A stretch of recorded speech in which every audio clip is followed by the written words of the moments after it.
Hey guys, this is Coach Derek, co-host of the Soapboxing Podcast. Man, ever since I found this Anchor app, I tell you, podcasting has become a lot simpler and a lot easier to do.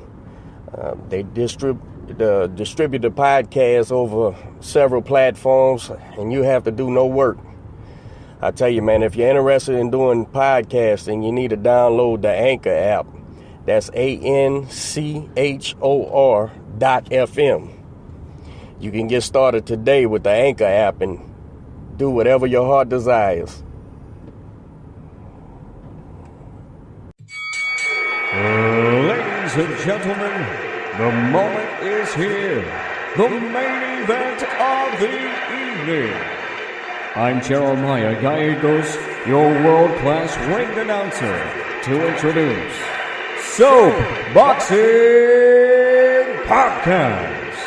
And now, to introduce your host, Derek, a.k.a. Coach. And across the ring, introducing Matty Fresh. And now, ladies and gentlemen, it's golden time. Time to tune in.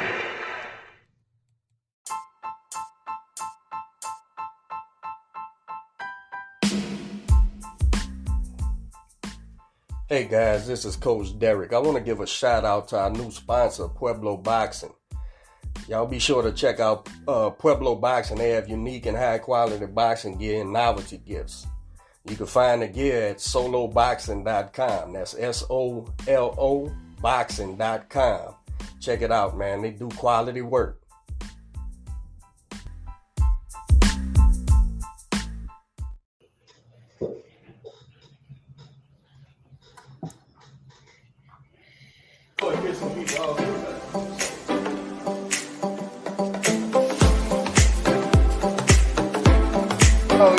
Hardware, man. ABO. Got the Latin American camera. They got some trainers say, and some fighters say, well, I don't watch videos of the guy I'm fighting. I let the coach watch it. Hey, man. Guys, one thing we know for sure about Wilder, he hit you clean.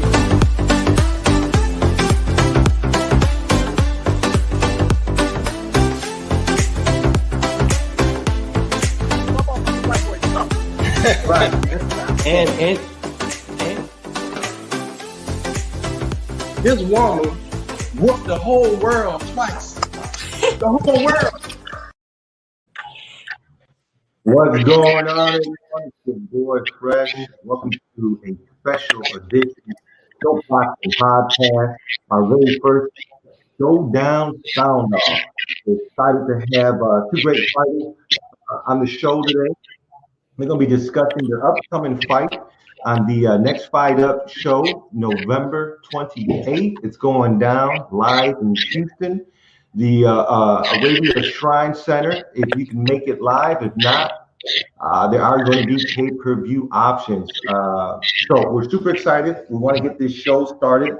We're bringing to you live today the Houston Hitman Robert Redmond and Antonio Wattell. They're going to be going up for the junior welterweight title, the ABO junior welterweight title on November 28th. Gentlemen, thank you so much for coming on the show. We're super excited. We are less than 6 days away. How y'all feeling? Feeling good. Yeah, y'all look good, man. Y'all looking shape. Y'all been training. Good deal, man. Antonio, man, it's good to have you back on the show. I'm not sure if you remember, but we had you on the show briefly when you were on the Activity show. We saw you perform live. It was a great show. You did a great job, and you stopped by to chat with us afterwards. So how you feeling, my man? Thanks for coming back. I feel good. Thank y'all for bringing me back. Feel great. For sure. So, Robert, how you feeling, my man?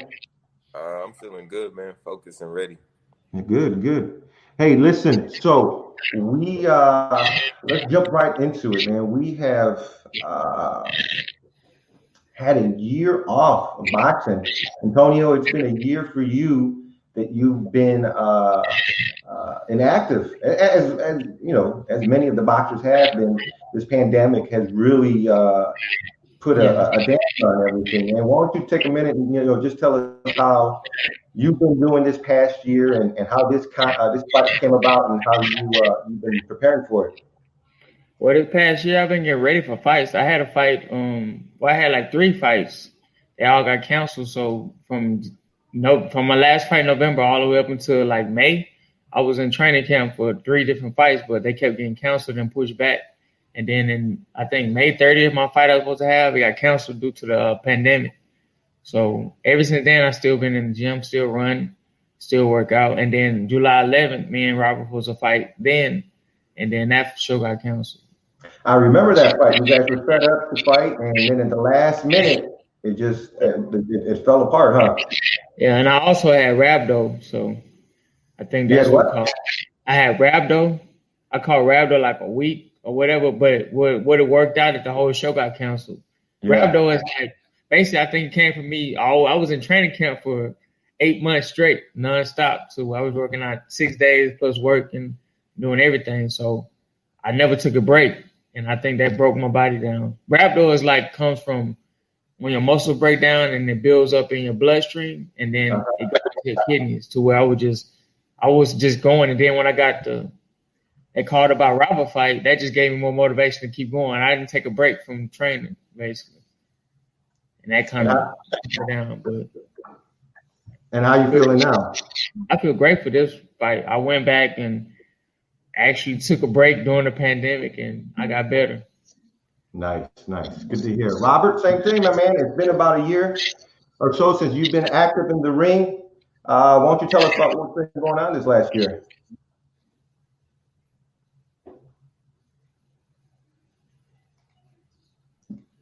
Hold on, we're going to have you have to unmute your mic. There you go. Sorry, but no, it's been the same for me. I had a few fights. I just been training. I haven't taken any time off the gym. That's like I said, boxing is a part of me. It's who I am. I'm gonna do this if I fight today or not. Or if this fight gets canceled, I'm gonna still be in the gym. Like that's just who I am. So I mean, that's been it. The pandemic ain't stopping nothing. Antonio, let's talk about your last 2 fights, my man. You had a great performance in El Tigre show, and then you went up against a tougher opponent your last show, and you ended up with a draw. How'd that work out, man? What did you learn from those 2 fights, and what did you take away from it? Well, I learned what a El Tigre show was like. I think I should have sat back and boxed more. I think I was too aggressive. I like the knockout, but the way I got it, I know I could have got it better. And with Gabe, it was more like I had to box, and he had a lot of speed. He had a great jab, so I had to work off his jab and basically to get his time. And I got his time, and I don't feel like, to me, I'm a fighter. I don't feel like it was a draw. I feel like the first round, I lost it because for that fight, I was supposed to fight someone else who was a southpaw. So for the entire training camp, I trained for a southpaw. And the last minute, the fight got changed because his fight fell out, my fight fell out. So we ended up fighting each other. And he an orthodox fast fighter who knows who's boxes. The guy that I was going to fight was a southpaw who comes forward and basically likes to brawl. So my whole mind state was set on fighting someone like that. And when I got in there with Gabe, I had to adjust. And after the first round, I lost the first round. But I feel like every round after that was mine. So I feel like I won. To me, it wasn't a draw. I know probably he's going to say the same thing. It wasn't a draw for him also, but to me, it wasn't a draw. I lost the first round. I know that, but that came from me not punching, me trying to figure out his speed because his jab is great. I always say he had a great jab, but his jab is great to where if you don't, he can beat you with a jab. So I had to adjust to his speed and his footwork. And once I did that, it was easy after that. Taking on that fight last minute, I mean, you knew it wasn't going to be no cakewalk. Was there any apprehensiveness about picking up that fight the last second? No, I wanted it because it's like training. It's like you'll fight anybody. Whoever they switch you with don't matter. As long as it can happen, it can happen. But I feel like it happens a lot. So I think I'm kind of used to it by now. That's why I respect my opponent, because he don't back down from nothing. But I mean, I feel like Gabe is that. I feel like my opponent, Antonio, is. I ain't see the fight, and I ain't pay attention to that. But I don't plan on leaving questions like that in the ring this upcoming fight. Yeah. Well, talking about last minute fights, Robert, your last fight against Cobbs, you picked that up last minute, and that definitely wasn't no cakewalk as far as making the decision on taking the fight. Let's talk about your two last fights. Same scenario with you. You had a fight here in Houston against Juan Rodriguez. You had a knockout, which actually won you the knockout of the night. You stepped up. You fought Blair Cobbs in California on the zone.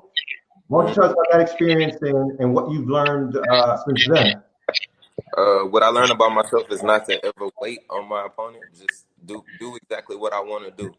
Like for this fight, I'm not thinking about what my opponent's doing or what he's not doing. If he's in shape, if he's not in shape. As long as he make weight and test negative for COVID, we got to fight. And I'm going to do what I want to do in the ring. I'm going to control the fight. I think, like with that last fight, that's what I learned. Don't wait for him. I waited too long, thinking so much about the crowd and the stage and all of this and that, when I should have just beat him up like I did the last few rounds with one eye. So, yeah, I've learned from that mistake and I've grown since then, and I think it'll show in these upcoming fights. Wattell, why don't you tell us a little about your relationship with your coach, man? You got a phenomenal coach out here out in Houston, James Johnson. How did that relationship come about, and how has it been working with him? Oh, it's been great. I work with him and Kool-Aid, Antonio Wattell. They're both my coaches. So, but with him, that's great. It's like he's giving me more to use to boxing more, and not. I'm more like. I'm super aggressive. I just like to fight no matter what. But he's giving me more to I can box, do whatever. He's taught me like to sit back and pay attention to more things I do. Fight, use my jab, establish my jab, set up, go to the body. Me, I just get in there and straight. Usually I just go straight forward and fight. Like even with the fight at El Tigre, he mostly told me, hey, calm down. Like what you rushing for is no. Because every fighter has that, I want to knock some. Like the whole point of training is to knock someone out. But it's like when you feel like you can do that, it's like a drug, like a adrenaline rush, and it's like that's what you want to do. But when you sit back and relax, it's easier. Like how Robert said, when you I fought on a ESPN card, and I was mostly like with I think it was Saucedo and I forgot the guy Saucedo and Maurice Hooker. And like it was like the adrenaline is like different when you're in there. It make you want to be like, okay, I gotta knock him out. Because you want that it feel good to knock someone out who you know been training hard, who you know that's doing the same thing as you, and you get in there and you knock them out is what you want. But when you sit back and relax and understand it's not about knockouts all the time, that it'll come to you if you do exactly what you're supposed to do and listen to your coaches. It just happened. But I learned a lot just from him, just listening more and paying attention to be more patient and not over aggressive. Robert, your relationship with your coach. Why don't you tell us a little about that? We tight, man. I think that his history in boxing, his family's history in boxing, shows through me and the rest of my team. Like the knowledge, the know-how, the wherewithal. I think a lot of people, because boxing is so primal, it's fighting at the end of the day. I think that everybody think that they could do it. And it's not that easy. There's a method to the madness. Like we have a plan in mind every round. And I think that's what separates us from everybody else. You know, both of y'all have been training out of here, out of Houston. Antonio, you from Houston, correct? Yes. Yeah. I'm from you from Houston. So you guys are familiar with each other. It's not like you guys are any strangers to each other. You guys have, we all run within the same circles. Mm-hmm. What do you feel, Antonio, you need to do to be successful on Saturday night? Box and